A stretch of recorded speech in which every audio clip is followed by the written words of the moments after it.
দেখুন, আপনারা সকলেই সুখে থাকতে চান। এটা খুব স্বাভাবিক না?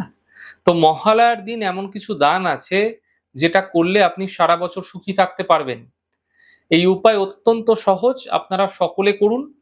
ভীষণ ভালো থাকবেন দেখবেন। তো মহালয়ার দিন ১ কেজি ২৫০ চাল নিয়ে নিতে পারেন বা বেশিও নিতে পারেন, কোনো অসুবিধা নেই। ৫ টি কাঁচা কলা, ৫ টি কাঁচকলা নিয়ে নেবেন। এই ২ টি জিনিস যেকোনো দরিদ্র মানুষকে এই দিন দান করে দিন। কখন করবেন? এই দান আপনারা মহালয়ার দিন সকালবেলা ৮ঃ০০ বেজে ২৮ মিনিট থেকে ৮ঃ০০ বেজে ৫৩ মিনিট, মাথায় রাখুন সময়টা।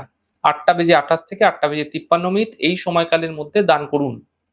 আর দেখুন এরপর চমৎকার। আপনি দেখবেন এই দানটা করে আপনি কি সুন্দর ফলাফল পাবেন। প্রতি বছর এটা একটি নির্দিষ্ট সময় দেখে এই দান করতে পারলে আপনার জীবনে নিরন্তর সুখ ধীরে, ধীরে বৃদ্ধি পেতে দেখতে পাবেন। দেখুন অনেক দিকে অনেক পয়সা কিন্তু চলে যায়। কিন্তু এই সামান্য দান আপনাকে অনেক পুণ্য দেবে।